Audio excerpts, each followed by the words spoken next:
Karena enaknya urusan sama Allah itu misal ada yang pengen bangun masjid, sedekah. Ternyata misal masjidnya belum jadi, meninggal duluan, Pak. Misalkan kita ngecek, kok nggak ada ya perasaan waktu itu saya sedekah buat bangun masjid. Terus misalkan nanya ke Allah, ya Allah, engkau tahu waktu itu aku bersedekah, kok di catatan amalku tidak ada? Tidak mungkin Allahnya akan menjawab, ya kan masjidnya belum jadi pahalanya belum cair. Enggak, mustahil. Ya, karena konsepnya kayak gitu ya. Rabbana hablana min azwajina wa dzurriyyatina qurrata a'yun waj'alna lil muttaqina imama. Kok bukannya itu ayat tentang rumah tangga, biar punya anak, keturunan, pasangan yang menjejukkan mata? Iya. Tapi lihat ditutup dengan lil muttaqina imama, untuk menjadi orang-orang yang bertakwa, bahkan pemimpinnya. Bahkan lebih tepatnya lagi mungkin pemimpinnya orang-orang bertakwa. Sehingga kalau ada yang berpikiran, tinggal masukin pesantren, datang ke Pak Kiainya, Pak Kiai tolong jadiin anak saya soleh ya pas lulus. Pak Kiainya ngurus 1000 anak, beliau sendiri punya anak kandung. Wah, itu gimana? Sedangkan Allah ternyata menitipkan untuk jadi muttaqin dan imamah, ternyata justru ada di ayat tentang keluarga. Toh memang lebih masuk akal bahwa dua orang tua berupaya menyolehkan yang diamanahi kepadanya. Baik, bismillah. A'udzubillahi minasyaitonirrajim. Bismillahirrahmanirrahim. Rabbi shrah li sadri wa yassir li amri wahlul 'uqdatam min lisani yafqahu qawli. Rabbana zidna ilman warzuqna fahman bi rahmatika ya arhamar rahimin. Subhanaka la ilma lana illa ma 'allamtana innaka antal alimul hakim. Allahumma inna nas'aluka ilman nafi'an wa rizqan thayyiban wa amalan mutaqabbalan. Amin ya rabbal alamin. Bismillahirrahmanirrahim. Assalamualaikum warahmatullahi wabarakatuh. Alhamdulillahi rabbil alamin. Alhamdulillahilladzi anzala sakinata fi qulubil mu'minin liyazdadu imana ma'a imanihim. Segala puji hanya kepada Allah yang atas nikmatnya kita dibangunkan dari mati yang sementara. Lalu setelah bangun, alhamdulillah berkumpul di sini di tempat yang baik, dalam kegiatan yang baik, juga bersama orang-orang yang baik, Masya Allah. Semoga ini jadi wasilah kita dipulangkan dalam keadaan yang baik, husnul khatimah. Dan selawat dan salam semoga selalu tercurah kepada junjungan kita baginda Rasulullah Muhammad sallallahu alaihi wasallam beserta para keluarganya, sahabatnya, dan mudah-mudahan Allah sanggupkan kita istiqomah dalam meniti sunnahnya insyaallah. Salam takzim kami kepada seluruh asatidz, alim, ulama, kiai, tokoh masyarakat, para imam, para takmir masjid Al-Kafah ya, insyaallah. Semoga selalu dirahmati Allah. Saya memohon izin tidak sanggup menyebutkan satu persatu namanya, karena yang paling penting dimuliakan Allah ya, bukan disebut oleh si Koko. Si Koko mah gini aja ya. Biasakan Kongko jualan handphone, betul. Nah, ini ngaji aja. Masya Allah, alhamdulillah. Alhamdulillah, terima kasih. Dan kita nanti juga akan berdoa untuk saudara-saudara kita di Palestina, meskipun mungkin itu sekecil-kecilnya yang bisa kita lakukan ya. Maka satu hal yang pasti, alhamdulillahnya kalau urusannya sama Allah, sekecil apapun perbuatan, yang lebih penting itu menunjukkan keberpihakan. Nah, pasti ada balasannya. Karena enaknya urusan sama Allah itu misal ada yang pengen bangun masjid, sedekah. Ternyata misal masjidnya belum jadi, meninggal duluan, Pak. Nanti kan kita tahu setelah meninggal di alam setelah kematian itu kita diberikan catatan amal kita ya. Misalkan kita ngecek, kok nggak ada ya perasaan waktu itu saya sedekah buat bangun masjid. Terus misalkan nanya ke Allah, Ya Allah, engkau tahu waktu itu aku bersedekah, kok di catatan amalku tidak ada? Tidak mungkin Allahnya akan menjawab, ya kan masjidnya belum jadi pahalanya belum cair. Enggak, mustahil. Ya, karena konsepnya kayak gitu ya. Kalau perkara yang seperti itu, duit masih di kantong, baru juga niat, sedekah, itu udah jadi pahala. Ya, enak ya urusan sama Allah. Ya, alhamdulillah. Sekecil apapun perbuatan yang bisa kita dukung, kita mengakui ya Allah nggak bisa kesana. Kesana belum tentu jadi manfaat. Jangankan pegang senjata, jogging aja males mungkin. Ya. Maka ya sudah bismillah, yang adanya harta dengan hartanya. Punya followers, punya media sosial, menyebarkan fakta sebanyak-banyaknya. Ya.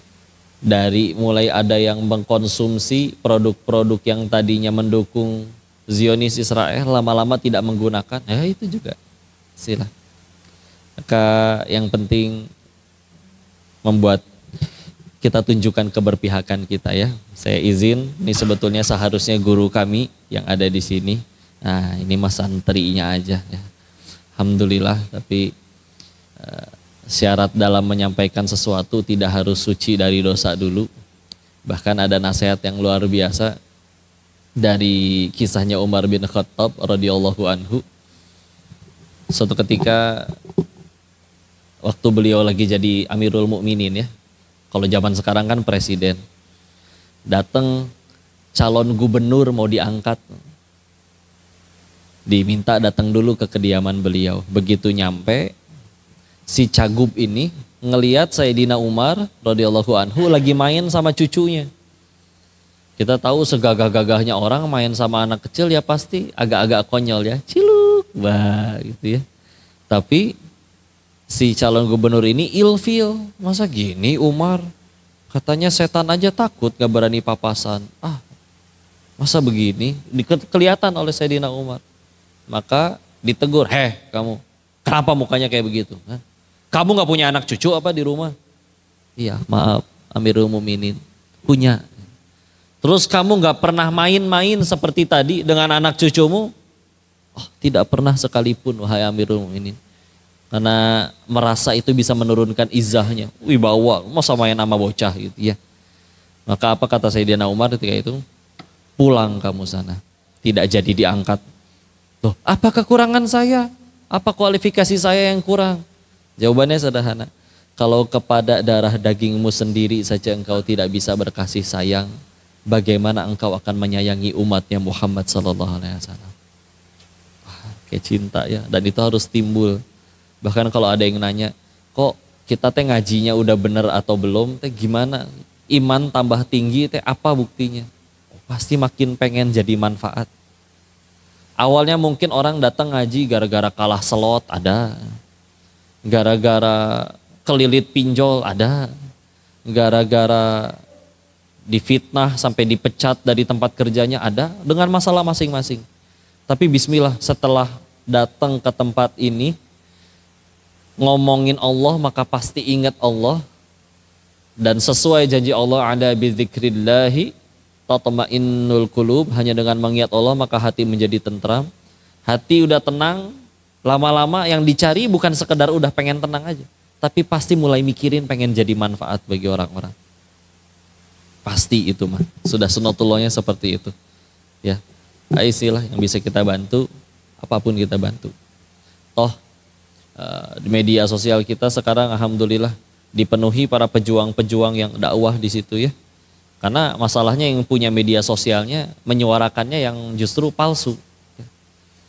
Dan kabar terbarunya memang baru ada 2 rumah sakit lagi, salah satunya bahkan rumah sakit Indonesia yang baru saja diledakkan. Kami posting tentang itu pun sebentar dihapus. Selain karena memang ya penuh darah. Tapi balik lagi ya, kita kalau mau jujur bisa jadi bukan mereka yang kasihan, tapi kita yang kasihan. Mereka ada kecil-kecil belum akil balik tuh, standarnya sebelum akil balik di sana sudah hafal 5 sampai 15 juz. Maka mungkin Allah terlampau sayang, udah jangan lama-lama lah di dunia, sok pulang. Sebelum punya dosa, Mungkin mereka yang lagi ngeliatin itu ngapain ya si Denis di Indonesia. Umur panjang tapi nggak jadi amal soleh, malah jadi dosa. Ih rugi, hidup cuma nabung-nabung kuota siksaan. Allahu a'lam. Ya, cuman bahasannya mumpung masih subuh. Dan ini saya kelihatannya para orang tua semua ya. Ada yang masih muda nggak Bu? Yang jomblo? Nah, tolong bedakan jomblo dengan janda Bu ya. Mungkin saya salah bertanya ya. Masya Allah. Dan saya nanya kayak gitu bukan pengen nafkahin Bu, tenang aja ya. Cuman akan menentukan dasar. Tapi ya udah ya. Kadang kita bertanya ya, kok anak-anak di sana ya beda kualitasnya dengan anak-anak di sini ya. Anak-anak di sana udah menuliskan namanya di tangan mereka. Siapa tahu nggak ada umurnya. Jadi bisa memudahkan orang mengidentifikasi jenazah mereka. Udah istilahnya bakal wafat aja, mikirin orang pengen ngebantu gimana caranya memudahkan. Anak kita nggak dikasih kokomelon ngambek. Tahu kokomelon nggak? Tontonan kartun di YouTube ya. Insya Allah. Apa yang bikin beda? Dan kadang kita nanya, pendidikan generasi itu Allah pengennya di mana ya? Ternyata ada di ayat yang biasa kita hafal. Kita bacakan waktu berdoa. Quran surat 25 Al-Furqan ayat 78-nya. Mohon maaf 74 ya. Rabbana hablana min azwajina wa dzurriyyatina qurrata a'yun waj'alna lil muttaqina imama. Kok bukannya itu ayat tentang rumah tangga, biar punya anak, keturunan, pasangan yang menjejukkan mata? Iya. Tapi lihat ditutup dengan lil muttaqina imama, untuk menjadi orang-orang yang bertakwa, bahkan pemimpinnya. Bahkan lebih tepatnya lagi mungkin pemimpinnya orang-orang bertakwa. Sehingga kalau ada yang berpikiran, tinggal masukin pesantren, datang ke Pak Kiainya, Pak Kiai tolong jadiin anak saya soleh ya pas lulus. Pak Kiainya ngurus 1000 anak, beliau sendiri punya anak kandung. Wah itu gimana? Sedangkan Allah ternyata menitipkan untuk jadi muttaqin dan imamah ternyata justru ada di ayat tentang keluarga. Toh memang lebih masuk akal bahwa dua orang tua berupaya menyolehkan yang diamanahi kepadanya. Itu ya anaknya. Kata Allah sanggupnya 2, pasti 2 anaknya. Kata Allah sanggupnya 8, pasti 8 anaknya. Ya. Dan repotnya kalau pengen jadi koki ada sekolahnya. Kalau pengen jadi pemain bola juga ada sekolah bola. Ya. Tapi kalau untuk jadi ayah yang baik, ibu yang baik, gak ada tuh. Kuliah apa ya kamu? Jurusan ibu yang baik gak ada. Ya. Islam punya solusi tentang itu, ya, tapi kadang ya dijadikan pilihan terakhir. Dibikin, belajar agama itu, Masya Allah, na'udzubillah. Dan berarti ya berhasil sih kalau mau jujur. Karena di Amerika sendiri, salah satu cara membuat Islam lemah itu adalah dibikin jauh dari agamanya. Gimana salah satu caranya? Dijadikan agama itu bahan bercandaan untuk stand up komedi. Walaupun awalnya sama diprotes, itu tabu, itu nggak boleh diomongin, nggak boleh dibecandain loh itu, agama loh itu. Tapi ketika makin banyak, orang lama-lama jadi, ya, nah itu namanya desakralisasi agama ya. Jadi nggak sakral lagi agamanya itu. Dan ternyata berhasil ya, alhamdulillah. Dibikin ada paham seperti sekularisme, apa sih fungsi berhijab bagi wanita? Oh untuk melindungi mereka. Berarti kalau telanjang tapi dijaga bodyguard 10 orang sama dong aman. Gak apa-apa kan? Kayak gitu-gitu ya. Dan waktu di zamannya Imam Asy-Syafi'i rahimahullah. Saya lagi nontonin lagi ada serialnya di YouTube. Sekalian membandingkan sesuai dengan yang di kitab tentang manakibnya atau enggak ya. Salah satu yang dihadapi adalah ada tokoh-tokoh ahli kalam disebutnya yang menuhankan logika sampai berusaha membayangkan ya fisiknya Allah seperti apa, sampai akhirnya bahkan menyebut Al-Quran itu makhluk ya. Maka salah satu yang mereka lakukan, mereka mendatangi Yunani dan Romawi untuk menerjemahkan semua buku-buku filsafat-filsafat mereka. Yang awalnya orang Romawinya nolak. Kalau ilmu kita juga dipelajari mereka, mereka bisa tambah kuat loh. Tapi salah satu penasehatnya bilang berkata kayak gini, oh enggak. Islam justru kuat karena mereka punya pegangan yang namanya Al-Quran dan Sunnah. Kalau ilmu kita masuk ke mereka, itu bisa menjauhkan mereka dari Al-Quran dan Sunnah, niscaya mereka akan semakin lemah. Musuh Islamnya aja berpendapat bahwa Al-Quran dan Sunnah yang bikin Islam jadi kuat. Ya. Sama seperti kemarin kajian di SMA Negeri 1 Tanjung Pinang ya, di Bintan. Ada pertanyaan, apa kok bedanya ekonomi syariah sama ekonomi yang lain? Kan banyak tuh, ada sistem ekonomi dari mana-mana. Waktu itu saya jawabnya bedanya cuman satu. Yang satu ciptaan manusia, yang satu ciptaan pencipta manusia. Nah, kira-kira mana yang lebih bagus? Udah bisa jawab sendiri. Ya. Dan nggak cuman lebih bagus, kalau nurut sama yang sesuai syariat, ada berkahnya. Nah berkah ini yang bikin beda. Yuk ya, satu harinya kita sama satu harinya Nabi itu sama 24 jam. Sama para ulama sama 24 jam. Tapi kenapa misalkan setelah 40 tahun hidup, kok mereka udah punya banyak karya dan manfaat, kita malah punya banyak utang. Satu harinya sama. Ada yang nyari duit dari gelap sampai gelap, sebelum subuh udah berangkat, setelah isya nggak pulang-pulang. Kaya enggak, banyak utang iya, ada. Jadi apa yang bedain? Itu dia. Ya, nanti ada lagi yang namanya berkah. Jadi balik lagi ya. Ketika bicara pendidikan dalam Islam, baru enggak ketika justru disadarkan pendidikan dalam Islam tujuannya ternyata tidak sesuai yang kita kira. Saya mau tanya dulu ke ibu-ibu. Bu, punya anak? Disekolahin enggak? Biar apa disekolahin? Ah, biar pinter. Ya, jawaban paling umum ya. Dan pinter tuh bagus demi Allah. Tapi ternyata pendidikan dalam Islam tujuannya bukan bikin pinter. Tapi Quran surat 62 Al-Jumu'ah ayat keduanya. A'udzu billahi minasyaitonir rajim. Bismillahirrahmanirrahim.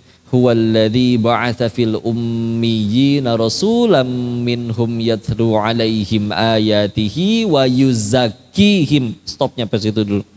Dialah Allah yang menurunkan Rasul dari golongan kaum kalian sendiri yang ummi, gak bisa baca tulis, untuk membacakan ayat-ayatnya dan wa yuzakihi, menyucikan jiwa. Karena kalau bicara pinter gak pernah kurang Pak, kita orang pinter. Akan selalu terlahir orang yang lahir dari kecil IQ-nya udah langsung tinggi, cepat menghafal. Sekian punten ya, contoh ya, maling, bodoh, malingnya bodoh, pengen nangkep ayam, ayamnya nggak ketangkep, malingnya yang ketangkep, bodoh soalnya malingnya. Ya, kan yang repot kalau malingnya pinter, yang nyuri sendirian, yang kelaparan jutaan rakyatnya, ini ribet ya. Apalagi kita ngukur pinternya dari mana? Dari nilai, nilainya dari mana? Kan ujian, tapi kunci jawaban bisa beli. Tahu-tahu jadi pemimpin, ajib ya, repot ya. Apa Rasul datang ke orang kafir Quraisy itu dengan niatan pengen bikin mereka pinter gitu dakwahnya? Enggak. Orang Quraisy itu bahkan Allah yang menyebutkan sendiri, penciptanya sendiri yang langsung yang menegaskan. Sampai ada surat Quraisy ya, surat 106. Ila fihim rihlatasyita iwas-shaif. Ada kata rihlah. Kan jalan-jalan artinya, suka diterjemahin kayak gitu. Rihlah yuk, jalan-jalan. Nah, tapi apa bedanya rihlahnya kita sama rihlah orang Quraisy? Kita rihlah jalan-jalan ngabisin duit. Orang Quraisy jalan-jalan jadi duit. Ya, karena jago jualannya Pak. Mau pergi ke Syam, ke utara atau ke Yaman jadi duit. Ayo udah yuk balik lagi. Karena kalau nyari sekolah nanti cari yang visi misinya. Menyucikan jiwa anak-anak. Wah itu bagus Masya Allah ya. Sekedar bikin pinter mah ya. Yang gak sholat kayak banyak yang pada pinter. Ya. Ayo istilah. Ketika bicara tentang tadi pendidikan dalam Islam, kami mendapati dari guru-guru kami semuanya menyebutkan akan mengerucut kepada dua pilar pendidikan. Jadi mengerucut kepada dua saja pilar utamanya. Apa saja? Satu, doa. Dua, keteladanan. Ulangi, satu, doa. 2 keteladanan. Sisanya nanti tinggal bicara teknis. Anak umur berapa, apa yang disampaikan, gimana cara komunikasinya. Tapi 2 pilar utamanya, 1 doa, 2 keteladanan. Contoh, bicara tentang doa, misalkan Imam Asy-Syafi'i rahimahullah, anak-anak dan murid-murid beliau jadi orang soleh, orang baik, orang sukses semua. Enggak cuman sukses dunia ya, orang-orang soleh luar biasa. Apa salah satu kelebihan beliau, Imam Syafi'i kalau misalkan bangun tahajud, enggak berdoa untuk dirinya sendiri, selalu doain orang lain. Selain kita juga tahu kalau kita mendoakan orang lain, maka malaikat yang ngedoain hal yang sama untuk kita. Cuman pertanyaannya, ini jadi bahas tahajud ini gimana ceritanya kok? Maka kayak saya tanya dulu, apa bedanya Nabi sama Rasul? Nabi dapat wahyu dari Allah untuk dirinya sendiri, gak diperintah menyampaikan. Kalau Rasul dapat wahyu untuk disampaikan. Waktu Iqra bismi rabbikal ladzi khalaq, ayat 1 sampai 5 turun. Muhammad sallallahu alaihi wasallam, beliau saat itu diangkat jadi nabi atau rasul? Nabi ternyata. Karena di ayat 1 sampai 5-nya belum ada perintah untuk menyampaikan. Berarti kapan jadi rasulnya kok? Enggak lama dari itu. Pulang, terus kan turun surat selanjutnya, surat yang juga turun di awal-awal ya, surat ke-74 Al-Muddathir. Ya, 7 ayat pertamanya. Bismillahirrahmanirrahim. Ya ayyuhal muddathir qum fa'anzir wa rabbaka fakabbir wa thiyabaka fatahhir warrujza fahjur wa la tamnun tastakthir wa li rabbika fasbir. Ayat kedua, qum bangkit, fa'anzir berikan peringatan. Udah muncul tuh perintahnya. Tapi ternyata sebelum disuruh menyampaikan peringatan kepada orang-orang, ada satu surat yang disebutkan turun sebelum Al-Muddathirnya turun, yaitu surat 73-nya. Surat Al-Muzammil. Perintahnya emang apa-apa di surat Al-Muzammil. Bismillahirrahmanirrahim. Ya ayyuhal muzammil qumil laila illa qalila nisfahu aw yanqus minhu qalila aw zid 'alaihi warattilil qur'ana tartila. Ada kumnya juga, bangkit kamu min laila dari sebagian malam illa qalila kecuali cuman sedikit. Kapan disuruh bangunnya teh kok? Nisfahu setengahnya. Awin kusminhu qalil atau kurangi sedikit. Ya, kadang gerakan untuk mengikuti Nabi sudah banyak, Masya Allah. Tapi setelah tahu ayat ini, ya Allah kita teh beda tipis ya sama Nabi. Nabi tengah malam sudah bangun, kita tengah malam masih bangun. Tipis ya. Tapi efeknya luar biasa. Apalagi bangunnya kadang tidak manfaat ya. Main game, nonton bola. Saya nggak bahas hukumnya ya. Bisa jadi ada yang berpendapat hukumnya mu'bah. Ya. Tidak jadi dosa, tidak. Ya, tapi lihat ya, ini bahkan jauh sebelum Isra Mi'raj Pak. Dan Nabi lebih dahulu disuruh tahajud ketika beliau tahu-tahu dapat tugas, dapat PR, menyampaikan tauhid ke satu dunia di tempat yang termasuk paling tidak bertauhid, karena di sekeliling Ka'bah ada 360 patung berhala. Pertama kali yang percaya disampaikan, yang percaya cuma 4 orang. Sahabatnya 1, istrinya, sama anak kecil 2 orang. Ya, tapi kita lihat setelah 23 tahun jadi seperti apa. Dan maka masih diikuti sampai 14 abad setelahnya. Karena ini jauh sebelum Isra Mi'raj juga. Dan ternyata sebelum berdakwah Rasul lebih dahulu disuruh, bangun kamu malam hari, tahajud, yuk bismillah. Dulu ingat nasihat dari Kiai Haji Arifin Ilham Az-Zikro ya, almarhum.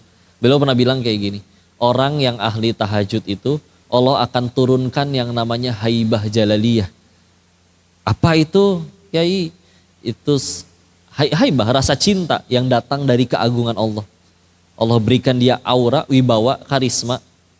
Sehingga misalkan ada 2 orang nih, berbicara hal yang plek persis sama isinya. Tapi yang satu ahli tahajud, yang satu gak pernah tahajud. Allah punya kuasa menjadikan, kok lebih pengen ngedengerin itu ya, bahkan saya pengen ngamalin gitu.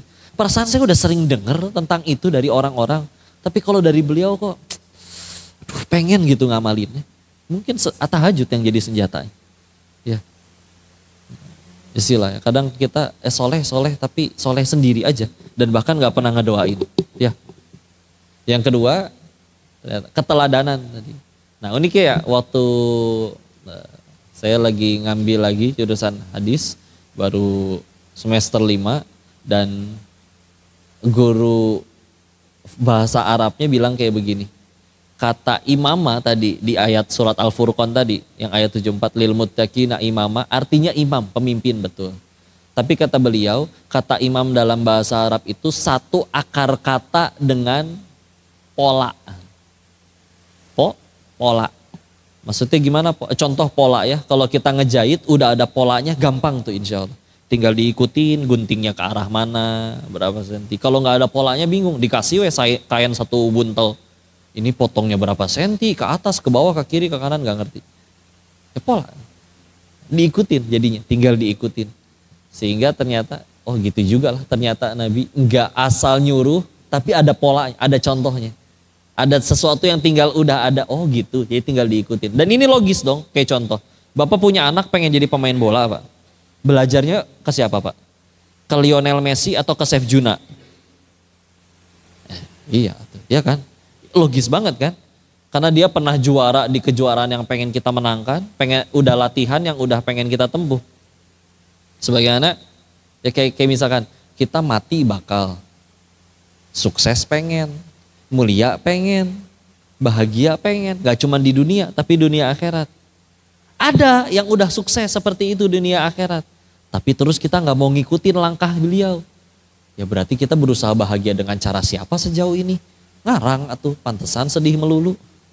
Ya, gak bahagia-bahagia. Padahal tadi pengen jadi pemain bola juga tahu ngikutin pemain bola. Karena kemarin teh ada beredar video viral ya, tokoh di Indonesia di acara TV minta tolong bujuk saya untuk mau sholat. Ya. Jawaban yang disampaikan oleh guru kita di situ benar, indah, Masya Allah. Tapi kepikiran waktu itu ada jawaban seperti ini.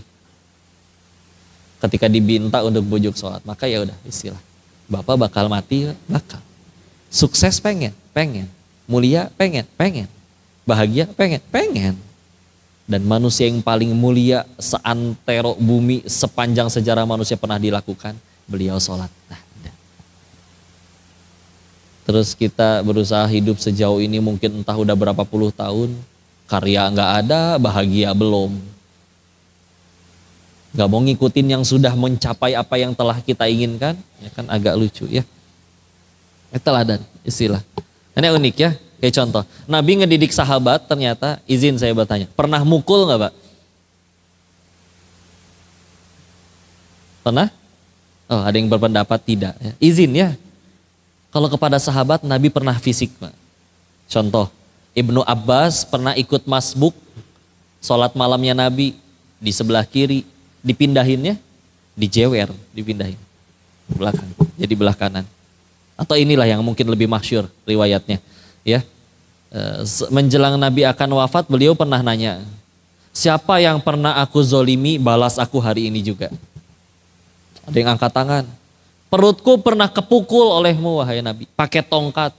Oh silakan balas saat ini juga. Waktu itu aku nggak pakai baju wahai Nabi, Nabi lepas pakaian atasnya. Bahkan terlihat perutnya diganjel batu sedang menahan lapar. Pertanyaannya, meskipun sahabat yang lain udah geram ya, orang itu akhirnya mukul Nabi atau meluk Nabi? Oh berarti tahu kisahnya ya.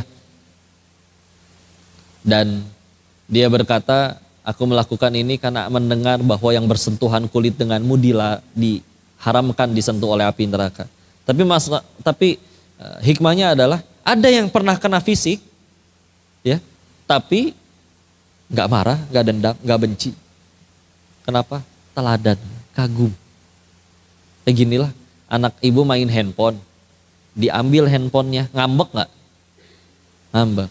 Tapi kalau anak itu ngefans sama artis Korea misalkan, datang ke Batam, ngambil handphone anak ibu, ngambek nggak handphonenya diambil sama idolanya? Ah enggak, malah minta dicolek kali, senggol aku dong, lah gitu ya. Yuk kita soleh-soleh bisa insya Allah. Tapi yuk jadi teladan. Kadang itu yang kurang ya. Dan contoh yang lain. surat An-Nisa ayat 34 ya, yang ar-rijalu qawwamuna 'ala nisa, ayat panjang. Saya izin langsung ke terjemahannya di pertengahannya. Ada nasihat, jika istri dikhawatirkan berperilaku nuzius, membangkang, kan pilihannya 3. 1, dinasehati, nggak mempan. Yang kedua, ditinggalkan dari tempat tidurnya, pisah ranjang ya. Ya misalkan pindah ke kamar lain atau ke sofa, jangan pindah ke rumah janda ya, tambah perkara ya itu mah ya. Yang ketiga masih nggak mempan nih, masih nggak mau berubah juga. Yang ketiga boleh dipukul, iya. Tapi tolong ya, ada aturan ketat untuk itu. Nggak boleh di wajah, nggak boleh meninggalkan bekas, nggak boleh yang mengancam jiwa, ya. Dan tapi yang kami maksud di sini adalah demi Allah, kalau kepada anak dan cucunya, Rasul nggak pernah mukul. Padahal beliau sendiri pernah menyebutkan dengan lisannya, kalau aku dapati Fatimah sendiri yang mencuri, aku sendiri yang potong tangannya. Setegas itu. Ya.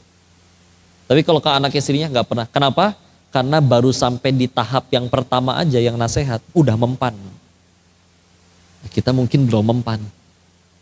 Kenapa nggak mempan? Mungkin belum jadi teladan. Yuk jujur ya. Kadang kenapa istri suka susah nurut sama suaminya? Sedangkan kadang dengan orang lain bisa lebih nurut. Punten. Karena bisa jadi istri tahu modalnya suami. Tahu kesehariannya. Meskipun di luar tangannya dicium, dimintai fatwa dan nasihatnya, dinantikan kehadirannya, dikagumi, dihormati, dianggap pemimpin. Tapi di rumah istri ngelihat, bangun subuh aja 8:30 ini. Ini gimana pengen nurut ya? Karena di rumah dan di luar beda. Makanya kan salah satu ibadah yang ikhlas itu sederhana cirinya. Ada orang, tidak ada orang, sama. Kalau di depan orang terlihat Masya Allah, tapi nggak ada orang malas. Jadi mungkin naudzubillah belum ikhlas. Ya. Sila dengan cara itu. Dan kalau bicaranya mau jadi mengagumkan, ini kalau di sini ada yang jadi guru ya, coba minta tolong ini ya ke wali kelasnya, nanti masuk ke setiap kelas, bagiin kertas ke anak-anaknya. Kami pernah coba ini di beberapa sekolah, diminta untuk si anak-anak, nah Bapak kasih waktu 5 menit ya, tolong tuliskan di kertas itu keutamaan, kelebihan, kebaikan orang tua kalian. Ya, silakan. Tapi jangan kaget apa yang terjadi ya. Sejauh ini ya, jangankan 5 menit. Itu setengah jam juga anak-anak masih ngelamun. Apa bagusnya si mama, si papa ya. Lagi mikir keras, bapak bagusnya si mama. Nengok tangan, masih biru tadi malam dicubit belum sembuh. Kaki masih ada bekas kemoceng, digebot. Ya, susah akhirnya. Walaupun pernah ditemukan walaupun sedikit ya, ada anak yang sampai minta kertas lagi, Pak, minta lagi Pak, karena saya belum selesai menuliskan kebaikan orang tua saya. Ih, Masya Allah Pak. Dan ketika dilihat kualitas anaknya beda Pak. Lebih cepat belajar, lebih beradab, lebih faham terhadap ilmunya lebih cepat, dan orang tuanya juga jadi manfaat di masyarakat. Tapi sederhana bedanya. Anak ini kalau ditanya siapa idolanya, dia jawab orang tuanya. Ayahku atau ibuku. Mengagumkan. Nabi mendidiknya berhasil, dan tadi para siapapun itu yang berhasil mendidik, luar biasa. Berhasilnya sederhana. Karena ngedoain iya, dan bahkan dikagumi jadi teladan. Nggak soleh, bismillah, nggak rajin kita sholat. Tapi bisa jadi anak ngelihat, waktunya sholat kok si mamah mukanya cemberut ya, giliran sinetron bahagia. Kelihatan. Ya. Sampai dijadiin iklan itu Bu di Malaysia. Ya ceritanya ada ibu-ibu lagi sholat, duha, tetangga nelpon, diangkat sama anak. Ternyata yang nelpon tetangganya. Nah, ibumu mana? Lagi sholat duha tante, si ibu teh seneng. Ketahuan sholat duha. Pasti dipuji ya. Beres si anak teh dibelai, anak ganteng, pinter, nih uang jajan. Bingung anak juga kenapa dikasih uang jajan. Besoknya si ibu kasihkan nonton. Jadi sholat asarnya 5:30 ya, sore. Tetangga nelpon lagi. Nah, ibu kamu mana? Si ibu udah, aduh, nah jangan bilang sambil sholat asar ya. Ternyata dijawab sama si anak, lagi sholat asar tante. Terdengarnya sederhana ya, Tapi di telinga si ibu itu kayak slow motion. Lagi sholat, osor tontu. Sampai kedengeran suara di telepon dari tetangga. Apa? Masa sholat asar jam segini? Beres sholat si anak, kamu ngapain bilang kayak gitu ke tetangga? Hah? Ciwit ya. Bingung anak juga ya, orang cuman jujur. Istilah yuk, dibilang mengagumkan gimana? Yuk sibuk berprestasi, gimana caranya ya? Sukanya apa? Masak ya masak we atuh. Ya. Dan dibilang gak ada waktu mustahil. Pernah baca artikel manusia sekarang itu megang handphone dalam sehari rata-rata 313 kali dalam sehari. Meskipun ada yang cuman megangnya kalau turun dari motor nengok 2 detik kantongin lagi. Gak ada WA ternyata. Kadang ada WA lagi dari grup gibah doang biasanya. Ya. Begitu akhirnya dicek secara jam rata-rata dari artikel tersebut. Manusia modern zaman sekarang itu rata-rata dalam sehari menghabiskan waktu 5 jam menatap layar handphonenya. Tapi jujur yang 5 jam itu, nggak semuanya jadi manfaat. Paling cuma scroll, ketawa lucu, udah habis. Tahu-tahu habis 3 jam. Ya. Yuk, sukanya apa? Yuk, minimal ya, ini handphone tuh luar biasa Pak. Sekian banyak ulama ngumpul di handphone kita. Dulu para imam kalau ingin belajar ilmu sampai bela-belain pergi dulu berbulan-bulan untuk menemui sumber ilmunya. Ya, kita mah sekarang ada Syekh Google ya. Ada Kiai YouTube. Masya Allah. Istilah ya. Mungkin itu yang jadi perbedaan terkait bagaimana apa yang pendidikan apa yang kurang bisa jadi ya. Ya ternyata 2 pilar utamanya itu coba bismillah. Yuk kita mulai doakan, kita mulai memberikan teladan. Nanti setelah bicara bisa bicara tentang teknis sisanya. Ya. Penutup, kita sudah syuruk ya. Ada 17 percakapan antara orang tua di dalam Al-Quran. Percakapan orang tua dengan anak di dalam Al-Quran. Ada 17 ternyata. Yang satu adalah percakapan ayah ibu dengan anaknya. Bertiga pihak. Yang dua adalah ibunya saja dengan anaknya. Yang 14 ternyata adalah percakapan ayahnya dengan anaknya. Berarti punten ya, kalau kata guru saya Ustadz Budi Ashari, berarti Allah melalui Al-Quran ternyata lebih pengen ayah yang lebih banyak komunikasi sama anaknya. Jadi kalau misalkan ada ayah yang penting tiap bulan udah transfer kasih duit, tolong ya ma anak kita jadi soleh, nah itu gimana ya. Nah, istilah ya Allahu a'lam bishawab. A'udzu billahi minasyaitonir rajim. Bismillahirrahmanirrahim. Allahumma shalli ala sayyidina wa habibina wa syafiina wa maulana Muhammad wassallim radhiyallahu tabarakahu ta'ala an kulli sahabati Rasulillahi ajmain. Bismillahirrahmanirrahim. Hamdan syakirin, hamdan na'imin, hamdan yuwafi ni'amahu wa yukafi mazidah. Ya Rabbana lakal hamdu kama yanbaghi li jalali wajhikal karimi wa 'azimi sultanik. Allahumma shalli ala sayyidina Muhammad wa ala ali sayyidina Muhammad. La ilaha illa anta subhanaka inni kuntu minadh dhalimin. Allahumma ighfir lil muslimina wal muslimat wal mu'minina wal mu'minat al ahya'i minhum wal amwat. Allahumma ighfir lana wa li walidina warhamhum kama rabbawna shighara. Ya muqallibal qulub tsabbit qulubana ala dinik. Allahumma a'inna ala dzikrika wa syukrika wa husni ibadatik.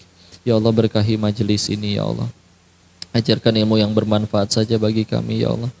Jadikan sisa usia kami hanya mengejar ridho-Mu saja ya Allah. Dan jadikan Engkau yang paling berkuasa nomor 1 di hati kami ya Allah. Ya Allah Kau pasti mendengar doa-doa kami ya Allah. Menangkan Palestina dari jajahan kaum Zionis Israel laknatullah ya Allah. Jadikan siapapun yang Kau takdirkan harus wafat di sana, Kau anugerahkan syahid dan husnul khatimah seluruhnya ya Allah. Ya Allah kami iri dengan keimanan mereka ya Allah. Kami yang masih takut perkara pekerjaan dan apapun yang melalaikan kami. Mereka berjuang seluruhnya untuk mencapai syahid dan jannah-Mu ya Allah. Ya Allah jaga iman kami ya Allah. Agar jangan kami berpaling dari yang hak ya Allah. Kami yakin akan terjadi kembali Islam Kau menangkan. Jangan Kau biarkan kami tergelincir pada pihak yang tidak Engkau ridhoi ya Allah. Ya Allah kami tidak sanggup melihat penderitaan yang sedang dialami oleh saudara-saudara kami ya Allah. dan hanya Kau yang memiliki kuasa untuk memenangkan dan menyelamatkan mereka ya Allah. Kami tahu Kau tidak akan menyia-nyiakan perjuangan mereka, pasti Kau ganjar dengan surga-Mu yang terbaik ya Allah. Tapi kami mohon hentikan ya Allah. Kami tidak ingin melihat ada saudara kami yang tertumpah lagi darahnya di sana ya Allah. Hilangkan musuh-musuh Islam, tunjukkan keadilan-Mu dan berikan balasan yang setimpal ya Allah. Ya Allah, kami mohon, kami ingin bisa berkumpul dengan saudara-saudara kami yang Kau jadikan hamba-hamba-Mu yang soleh kelak di dalam surga-Mu ya Allah. Izinkan kami menjaga hidayah dari-Mu ini sampai kami wafat ya Allah. Juga anugerahkan kepada kami keturunan yang solih-solihah, yang hafizullah. Rabbi habli minas solihin, Rabbi habli min ladunka dzurriyyatan thayyibatan innaka sami'ud du'a. Rabbi la tadharni farda wa anta khairul warithin. Rabbi ij'alni muqimas shalah wa min dzurriyyati rabbana wa taqabbal du'a. Jangan Kau biarkan kami wafat sebelum Kau terima taubat kami ya Allah. Jangan Kau biarkan kami wafat sebelum Kau ampuni dosa-dosa kami ya Allah. Allahumma inna nas'aluka ridhaka wal jannah wa na'udzubika min sakhatika wan nar. Allahumma inna nas'aluka husnul khatimah wa na'udzubika min su'il khatimah. Rabbana atina fid dunya hasanah wa fil akhirati hasanah wa qina adzaban nar. Subhana rabbika rabbil izzati amma yasifun wa salamun alal mursalin alhamdulillahirabbil alamin.